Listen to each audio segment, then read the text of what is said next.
Assalamualaikum warahmatullahi wabarakatuh. Waalaikumsalam warahmatullahi wabarakatuh. Baiklah teman-teman semuanya, perkenalkan nama saya Anissa Fabila dari jurusan Bimbingan Konseling Islam dengan NIM 12340222691. Oke teman-teman, kali ini kita akan membahas tentang psikoterapi Islam yang materinya adalah tentang psikoterapi sholat. Mungkin malam hari ini kita akan mewawancari narasumber yang Masya Allah, tabarakallah, sangat luar biasa. Mungkin Umi boleh langsung memperkenalkan diri, Umi. Terima kasih Anissa. Bismillahirrahmanirrahim. Assalamualaikum warahmatullahi wabarakatuh. Waalaikumsalam warahmatullahi wabarakatuh. Terima kasih Nisa sudah mengajak Umi untuk sharing refleksi gitu ya tentang tugas Anissa di psikoterapi sholat ini. Iya. Tentunya kita harus paham dulu apa psikoterapi ya, dan Umi harus memperkenalkan diri katanya ya. Iya, Umi. Oke, perkenalkan, nama Umi Nur Amanah, biasanya Umi dipanggil Umi Amanah. Alhamdulillah ketemu Nisa ini Umi di Ma'had ya. Iya, karena Umi alhamdulillah diberikan amanah untuk mengajar tahsin di Ma'had Siska ya. Dan alhamdulillah ini bukan yang pertama Umi sudah diamanahkan di Ma'had ini sebenarnya dari tahun 2019 ya. 2019 alhamdulillah diberikan untuk ketemu dengan teman-teman untuk belajar bersama tahsin sebenarnya gitu, supaya mengulang-ulang juga bisa. Iya, betul. Sebuah keberuntungan juga bagi Nisa bisa belajar tahsin. Masya Allah ya. Alhamdulillah. Jadi kalau latar belakang ini mungkin kalau non-formalnya Umi alhamdulillah di pesantren ya, di pesantren pesantren Al-Quran. Makanya alhamdulillah diberikan amanah untuk mengajarkan Al-Quran juga di Ma'had. Kemudian latar belakang S1 pendidikannya adalah psikologi, kemudian mengambil S2 dengan magister pendidikan agama Islam dengan konsentrasi bimbingan konseling Islam. Semoga nyambung dengan tugas Nisa ya kali ini gitu. Itu mungkin karena perkenalan. Kalau aktivitasnya selain di Ma'had ini alhamdulillah saat ini diamanahkan menjadi salah seorang guru namanya Bintang Cendekia. Situ ada KP, TK, tetap dan SD. Kemudian ini juga diamanahkan untuk berbagi ilmu di Universitas Abdullah dengan kuliah psikologi Islam, kemudian psikologi perspektif Islam, kemudian tahsin. Jadi itu mungkin kalau kegiatan sehari-hari Nisa. Wow, sekali ya teman-teman, sangat sibuk ya Umi jadwalnya. Sama Umi juga dosen, juga ngajar di mana ini? Di Bintang Cendekia. Itu ngajar SD Umi tingkat. Kalau di situ Umi sebagai dewan pengarah, jadi nanti bagaimana menyusun program, kemudian kurikulum seperti itu. Oke Umi, jadi malam ini saya mau nanya tentang psikoterapi sholat sama Umi. Menurut Umi, makna sholat itu apa sih Umi secara pribadi? Umi memaknai sholat itu bagaimana Umi gitu? Kalau makna sholat bagi Umi yang pertama pastinya kita sebagai seorang muslim ya, sama seperti muslim yang lain bahwa sholat itu kan menjadi rukun Islam. Rukun Islam ya. Jadi setiap orang Islam harusnya melakukan sholat, karena kan Islam tidak akan sempurna keislamannya ketika sholat itu tidak dijalankan. Coba rukun Islam ada apa saja? Syahadat, sholat, Zakat dulu, zakat, puasa, naik haji. naik haji. Jadi sholat itu dimana yang pertama adalah rukun Islam. Jadi ketika Umi menjadi seorang muslim beragama Islam, ya sholat itu menjadi sebuah kewajiban, rukun. Karena tidak bisa dikatakan Islam kan ketika dia tidak sholat. Artinya gitu kan, rukun kan nggak boleh ditinggalkan, itu bertanggung ini. Dan itu juga ketika di hadis Arba'in yang kedua itu kan dijelaskan. Ketika di situ ada dialog antara Rasulullah dengan malaikat Jibril dengan sahabat disebutkan ditanya apa itu Islam. Islam itu dijelaskan di situ bahwa ada syahadat, salat, zakat, puasa dan haji seperti itu. Berarti itu adalah rukun. Kemudian menurut Umi juga bahwa salat ini adalah sebuah bentuk ibadah kita kepada Allah dengan kita. Ibadah ini bagaimana kita mengartikan diri kita mengakui penghambaan kita kepada Allah, sehingga yang kita sembah gitu ya, yang kita sembah adalah Allah, dan caranya adalah dengan salah satunya gitu ya. Salah satunya, karena ibadah yang lain kan ada tuh, semuanya kehidupan kita adalah ibadah, akan tapi bentuknya kita mengingatkan Allah adalah dengan melakukan sholat. Yang kedua ya, dan yang ketiga kalau Umi memaknai sholat itu adalah doa. Jadi selain rukun, kemudian ini sebuah kewajiban, ini adalah sebuah doa. Doa itu kan sebuah permintaan, gitu ya. Permintaan kepada Sang Khalik, Sang Pencipta kita, gitu ya. Ketika kita sedang menghambakan, kita minta kepada siapa sih? Kita akan meminta pastinya kepada Allah, gitu ya. Di situ kalau kita baca mulai dari takbiratul ihram sampai terakhir, itu semuanya adalah doa-doa kita. Dan doa itu adalah sebuah pengaduan, sebuah rasa ungkapan cinta, kerinduan, seperti itu ya. Jadi doa itu juga tentang bagaimana kita memang lagi berdialog, melafazkan sebuah kata-kata cinta kepada yang paling kita cintai. Harus kenal itu dulu. Dengan mana salat ya. Nantinya silakan. Pertanyaan kedua nih Umi. Menurut Umi, setelah sholat itu bisa nggak Umi meredakan emosi kita gitu? Misalnya kan bisa pernah dengar katanya kalau ketika kita emosi atau apa, ketika kita melaksanakan sholat itu membuat emosi kita reda nanti Umi gitu. Kalau yang Umi alami sendiri, apakah emang efek sama diri Umi sendiri gitu? Kembali tadi kan temanya tentang terapi ya, psikoterapi ya. Kalau psikoterapi itu kan sebenarnya terapi untuk psikis, gitu ya. Psikis itu jiwa kita kan sebenarnya untuk menterapi jiwa kita. Jadi sebenarnya fungsi-fungsi dari sholat tadi yang pertama kita harus pahami dulu gitu kan untuk terapi. Tapi itu sebuah efek atau dampak yang kita dapatkan dari semua ibadah kita kepada Allah tadi. Akan tapi harus mempunyai pemaknaan dulu. Kenapa ini tidak terefek? Berarti apakah makna dari yang pertama menjadi Islam, kewajiban, kemudian dialog dan ungkapan cinta itu ada atau tidak gitu? Sebenarnya kalau menurut ini ya, ini sendiri bahwa sholat itu bisa memberikan terapi kepada diri kita. Gitu.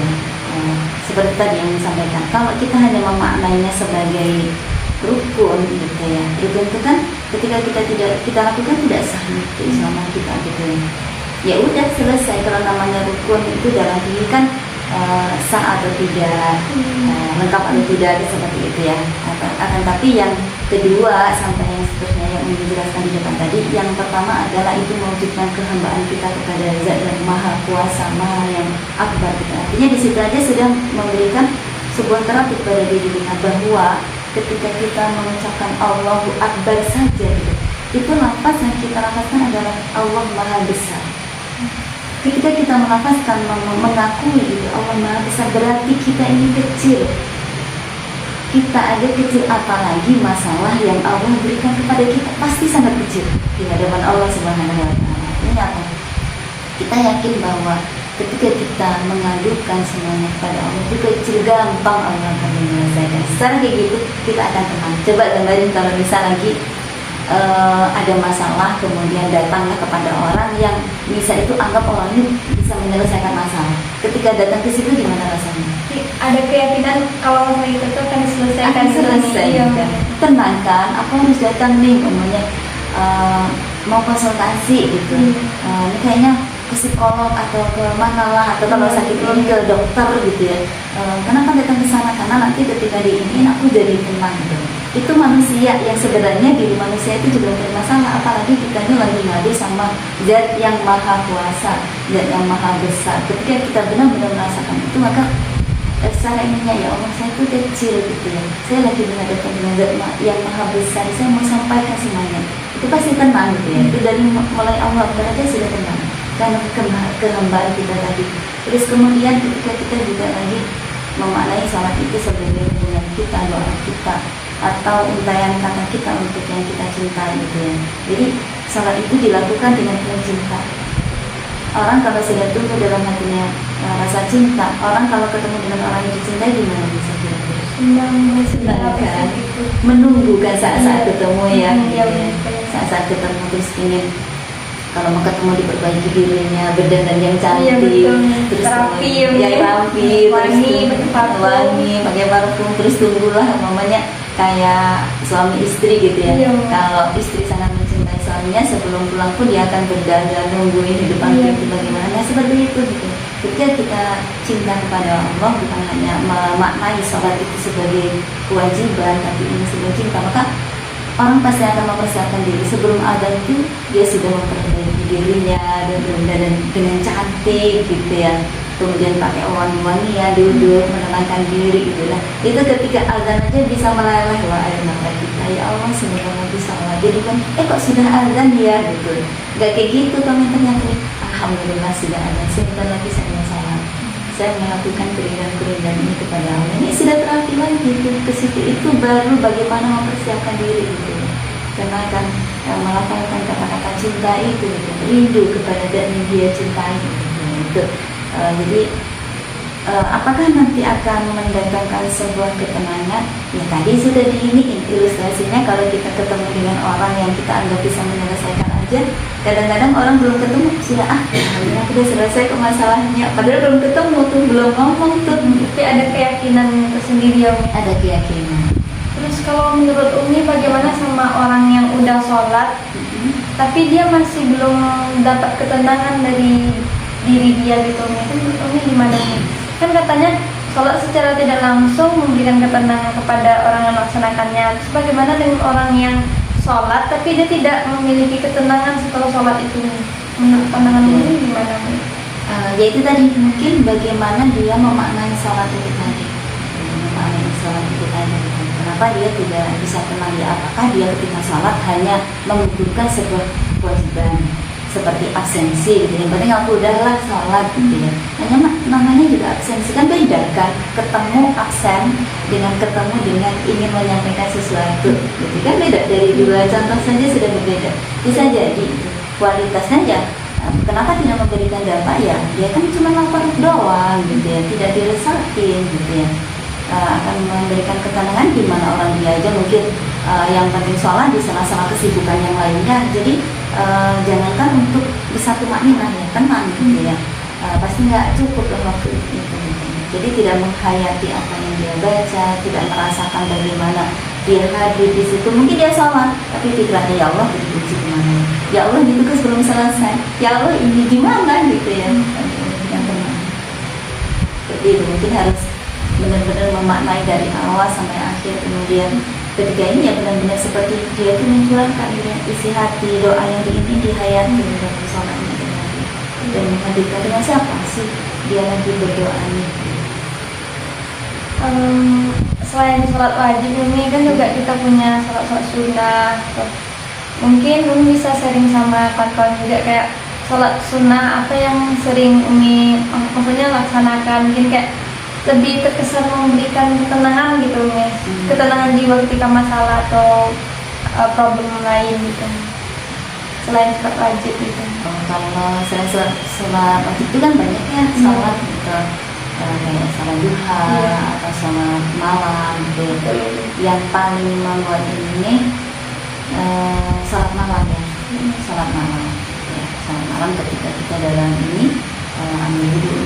Malam itu kan memang kondisi mendukung ya, kondisinya tenang gitu ya, kondisinya khusyuk gitu, dan Sepi gitu ya. Dan disitulah kalau kita pernah dengar para ulama itu kan di situ mereka turunnya Allah sangat ingin dengan orang-orang yang memberikan firman hari itu. Dan kondisi tenang kita tuh mau menceritakan semuanya, kalau kita ada masalah dan sebagainya itu kayaknya bisa luas gitu ya, semua bisa kita sampaikan. Kalau kita mau ngomong sama manusia aja kita bisa buka kesedihan kita, kenapa kita tidak buka di situ? Namanya masih dia Allah gitu. Saya sedih ya Allah, kenapa saya kayak gini gitu. Ya Allah, saya tahu ya Allah ini berat, tapi saya tahu Engkau adalah yang Maha Kuasa. Kalau melihatkan ya Allah, mungkin saya tidak bisa melihat ini sesuatu bahwa ini ada kebaikan-kebaikan. Tolong bantu hamba ya Allah untuk melihat bahwa yang Engkau berikan ini banyak kebaikan dan hikmahnya. Jadi kita boleh kalau menyampaikan itu gitu. Kita menyampaikan kesah kita, kalau ke orang lain aja bisa kayak gitu, ya sampaikan kepada Allah. Justru yang tahu hanya kita sama Allah. Karena kalau kita sama Allah, apapun yang kita sampaikan tidak akan bocor. kalau sampaikan kepada orang gitu ya, nanti kita ngomong kayak gini diomongin orang lagi, diomongin orang, jadi masalah gitu kan. Jadi mengadunya coba adalah kepada Allah. Kan kamu gak ada mengadu kepada Allah ya. Kan aku nggak ada jawabannya. Memang jawabannya tidak seperti kita lagi dialog nih kayak Umi sama Nisa, nggak kayak gitu. Tapi nanti jawabannya itu tiba-tiba, oh iya, kenal gitu. Oh tiba-tiba bisa menerima, oh iya, ternyata Allah berikan hikmah. Oh iya ya, ternyata baik ini dengan berjalannya waktu gitu ya.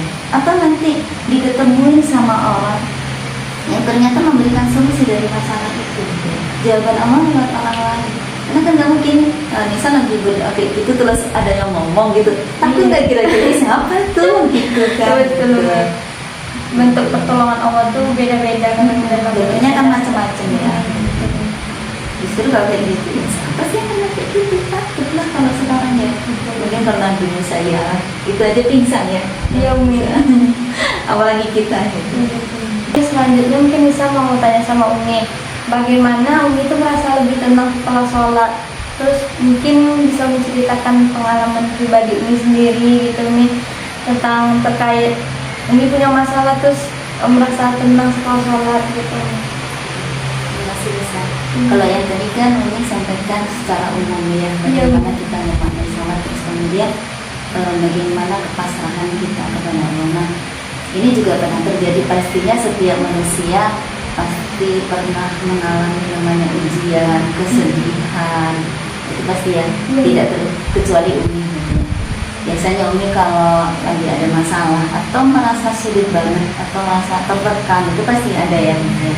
Tapi sebenarnya bagaimana ketika kita merasakan itu bisa memberikan terapi kepada diri kita sendiri ya. Biasanya kalau ada orang konsultasi, selama kita masih mampu untuk memberikan terapi kepada diri kita, lakukan salah satunya dengan sholat ya. Dan itu juga yang biasanya Umi lakukan kalau umpamanya dalam kondisi tertekan banget atau sedih banget ini, Umi biasanya ambil sholat. Dan itu ketika ambil wudhu ya, ambil wudhu itu di situ tuh kita sudah menghayati loh, karena biasanya kalau orang lagi merasakan sesuatu itu kan pasti ada bawa perasaannya kan gitu. Mulai dari wudhu aja udah kadang udah nangis kan, kita lagi sedih gitu.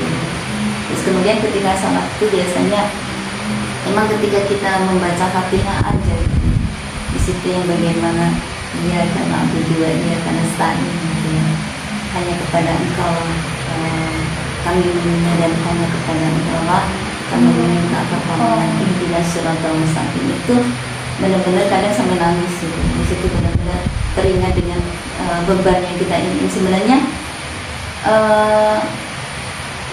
tidak menjadikan apa ya, kalau kita ibadah itu bukan untuk hanya mengadu saja, tapi kadang-kadang sholat itu menjadi sangat berasa ketika kita punya masalah kadang-kadang gitu ya. Betul. Ketika seperti itu tuh jadi dengan doa-doa yang kita baca itu seperti sangat bermakna banget gitu ya. Nah ketika itu tuh biasanya memang meleleh tuh air mata tuh tanpa terasa, kita tuh jadi benar-benar menghayati setiap bacaan yang kita ingin. Ketika kita rukuk tuh kayak gitu, jadi ya Allah gitu.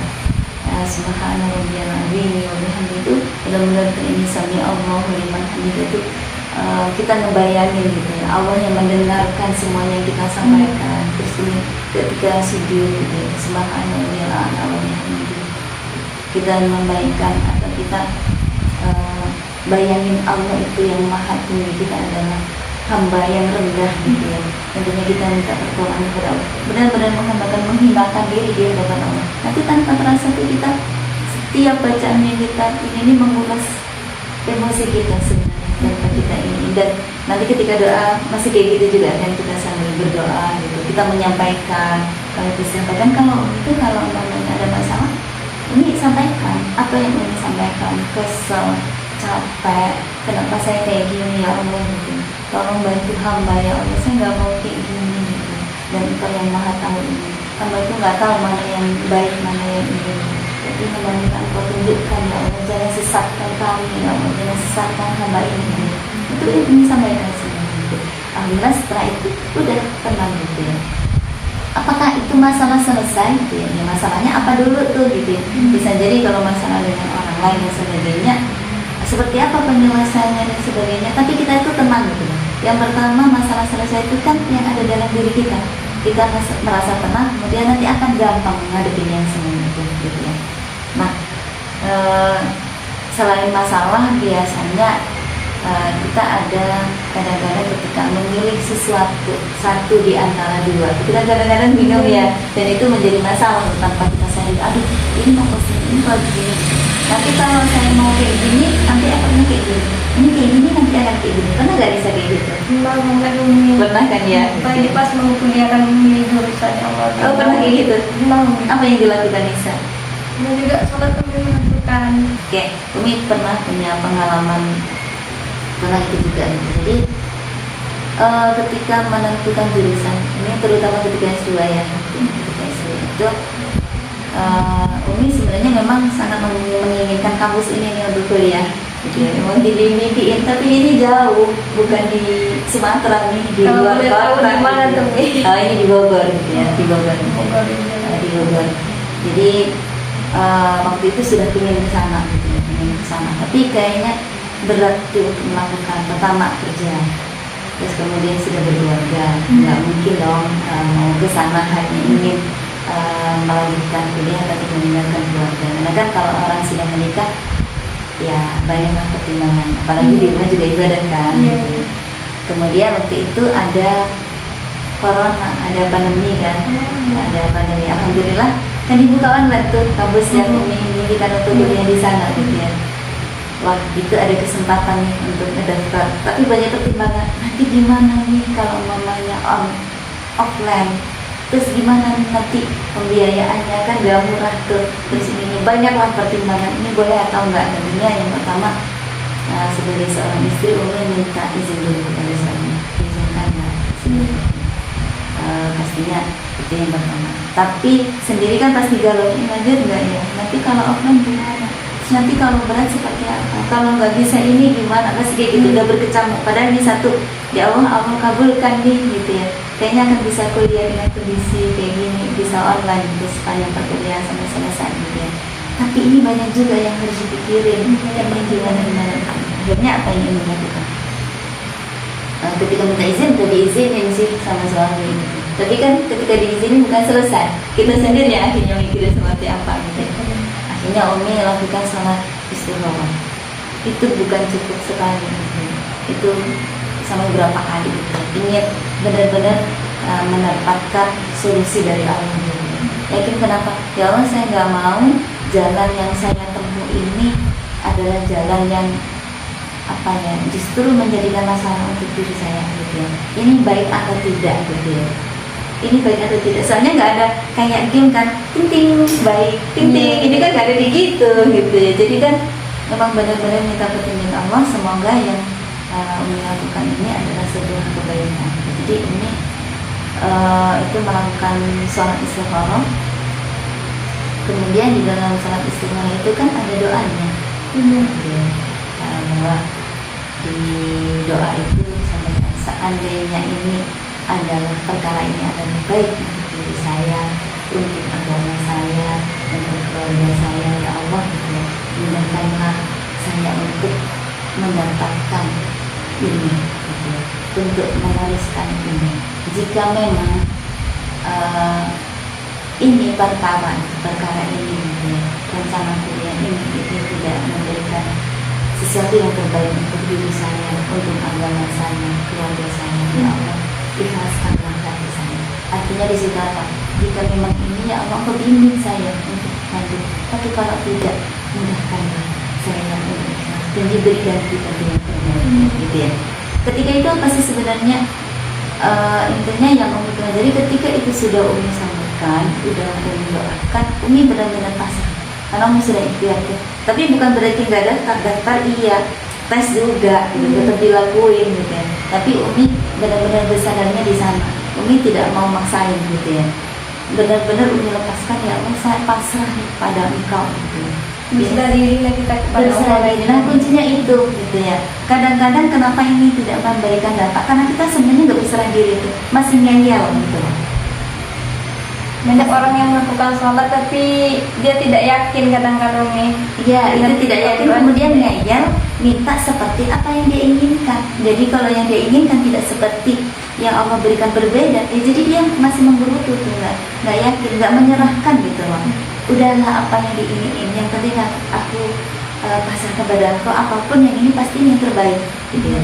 Jadi mungkin efek itu tidak bisa diterima karena tidak ada penyerahan diri tadi gitu ya. Jadi ketika itu kalau yang Umi lakuin benar-benar Umi berserah diri, apapun yang ini Umi akan jalani ya. Ya udah diserahkan aja gitu ya. Akan seperti apa hasilnya? Alhamdulillah waktu itu Umi tes diterima, lolos, bisa melakukan kuliah, alhamdulillah sampai selesai gitu ya. Artinya apa gitu ya? Berarti ketika pun nanti ada rintangan atau seperti apa, pokoknya Umi sudah berserah diri dan Umi tahu ini yang terbaik. Dan alhamdulillah berarti ketika diloloskan Umi bisa ini itu terbaik gitu ya. Sampai Umi berdoa kayak gini, seandainya pun nanti di tengah jalan Umi tidak sampai selesai, Umi ridho. Umi ridho karena Umi ini memang ikhlas dari ilmu itu. Kalaupun nanti niat ini tidak disampaikan ke sana, Umi ridho. Yang penting berusaha maksimal dulu dan menyerahkan hasilnya kepada Allah. Bukan menyerahkan itu atau bertawakal itu kan bukan nyerah ya. Tawakal itu beda loh dengan menyerah. Menyerah itu artinya udah nggak mau berusaha kan. Tapi kalau tawakal ini benar-benar menyandarkan kepada Zat yang Maha Kuasa, menyandarkan kepada Zat yang Maha Besar. Artinya Umi terus berusaha. Akan tapi ketika usaha ini tidak ini, ya udah berarti mas ada yang terbaik. Alhamdulillah Allah berikan sampai selesai. Allah izinkan berarti ini sampai selesai. Terus ketika Umi sholat itu kan Umi sholat istiqoroh. Terus cara Umi dapat feel-nya itu untuk pemilihan antara pilihan 1 dan 2 itu gimana Umi? Nah, ketika itu Umi belajar juga ya dari beberapa ustadz. Kan ada beberapa pendapat tuh, ada mimpi atau apa gitu. Tapi kalau yang Umi yakinin adalah ketika memilih sesuatu istikharah itu tetap jalani, coba gitu. Kalau memang nanti dimudahkan jalannya, diingin, oh berarti ini memang baik, Allah menghendaki ada kebaikan di situ gitu ya. Kalau umpamanya nanti kok sudah dijalani ini ternyata banyak sekali rintangannya, berarti Allah memilihkan itu bukan yang terbaik untuk Umi. Jadi kayak gitu. Jadi Umi ya tetap melakukan, oh kayaknya bisa tuh, bisa gitu. Jadi kemarin itu kisahnya gini, ketika daftar itu kan Umi daftarnya udah terakhir tuh gitu ya. Udah tutup sebenarnya di kampus yang Umi iniin gitu ya. Wah udah selesai gitu ya, mula-mula kenapa sih gitu, ini telat gitu ya. Karena kan harus minta rekomendasi kan. Sarannya kurang 1 rekomendasi. Nah waktu itu kan Umi cari dekan Umi itu untuk rekomendasi untuk S2 itu. Kebetulan libur hari Sabtu, jadi kan nggak bisa tuh, udah kayaknya udah nggak ada kesempatan nih, udah kayak gitu. Tapi ya udahlah, berarti ikhlas kan. Oke, kayaknya nggak jadi tuh. Terus Seninnya kan dosen Umi itu kan psikolog juga tuh, waktu itu datang ke sekolah tempat kami terus ketemu, ditanya kenapa kemarin. Sebenarnya saya mau daftar S2, cuman waktu itu minta rekomendasi gitu. Karena itu nggak jadilah, saya minta rekomendasi dari bapak gitu. Kenapa nggak disampaikan aja? Nggak apa-apa kok, sampaikan aja, nggak usah segan gitu. Sekarang ada mana ininya biar saya isi, kata dosen Umi kan. Tapi kan udah telat Pak, Umi bilang kayak gitu. Enggak tuh, masih bisa tuh, cobalah diusahain lagi. Ini biar gak usah gitu kan. Langsung diisi saat itu. Udah setelah ini telepon pihak kampusnya, masih bisa atau enggak? Pasti masih bisa tuh gitu kan. Alhamdulillah diisi kan. Umi nyari lagi rekomendasi satunya, alhamdulillah dapet. Umi hubungin kampusnya dan Umi menjadi peserta terakhir daftar 1. Alhamdulillah masih diterima gitu.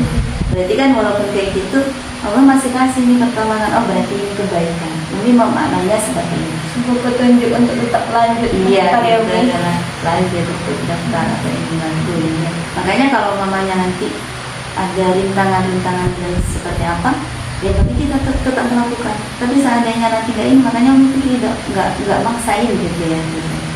Kalau memang enggak ya udah terima. Artinya jangan, kalau kita maksain itu sebenarnya masih yang membuat kita kadang depresi, stres gitu. Kita tuh banyak maksanya gitu loh. Maksa apa yang kita ingin ya. Iya, maksa yang kita ingin terbaik menurut Allah ya. Iya. Kita inginnya yang terbaik tuh apa yang kita inginkan gitu ya. Maksain itu yang bikin kita akhirnya suka depresi, suka ini gerutu gitu ya ketika ada sesuatu. Kenapa sih kayak gini, harusnya kayak gini gitu ya. Kenapa sih kalau mamanya usaha sudah dimaksimalkan kemudian kita Qadarullah itu bukan sebuah kata-kata yang kita ucapkan saja, tapi kita maknai ini sudah takdir Allah mungkin. Kalau sudah takdir Allah, kita mau menggerutu ini pilihan sih, gitu. Mau menggerutu atau yakin ini ketentuan Allah, ini akan menentukan orang. Orang yang menggerutu, orang yang akan ini pasti akan kesal, sedih, terus-terusan. Kalau kita memaknai qadarullah, ya udah kita terima, berarti ini yang terbaik dari Allah. Walaupun ini sebuah pilihan, tapi ini akan memberikan dampak pada kita. Pilihan mana yang kita pilih? Insyaallah teman-teman, sangat panjang dan berkesan sekali penjelasan Umi ya Umi. Tadi ada tentang makna Umi sendiri tuh teman-teman, tentang makna sholat pribadi menurut Umi. Terus tentang Umi juga menjelaskan tentang kisah Umi tadi masuk kuliah ya Umi. Umi stres juga tadi yang maksudnya memikirkan mau lanjut apa enggak gitu kan Umi dengan segala pertimbangan. Tapi masya Allahnya dengan Umi sholat istiqoroh memberikan petunjuknya ya Umi. Insya Allah ya teman-teman. Jadi dapat kita simpulkan teman-teman, psikoterapi sholat itu akan ngaruh dalam kehidupan kita ketika kita itu yakin ya Umi Memaknai sholat. Iya, memaknai itu. Memaknai sholatnya itu kita tahu dulu kan Umi, bukan sembarang sholat aja gitu kan Umi. Kita paham dulu nih teman-teman, apa sih yang makna sholat itu, apa yang kita baca, apa makna Al-Fatihah, mungkin begitu ya Umi. Dan kenapa kita sholat, kita lagi dengan siapa tuh? Harus maknai itu dulu. Itu Terus kita juga harus punya keyakinan ya Umi ketika kita punya masalah, dan kita harus yakin ketika sholat itu dapat menyelesaikan masalahnya ya Umi, bukan sekedar sholat saja ya Umi. Dan tahu juga penyelesaiannya itu bentuknya seperti apa, gitu ya. Ya, Masya Allah. Semoga ini bermanfaat untuk kita semuanya di luar Amin. Terima kasih banyak ya Umi atas semuanya. Semoga apa yang disampaikan Umi tadi teman-teman dapat bermanfaat untuk kita semuanya, juga dapat meningkatkan keimanan kita kepada Allah. Mungkin hanya itu aja ya Umi untuk malam ini. Terima kasih Umi. Insyaallah.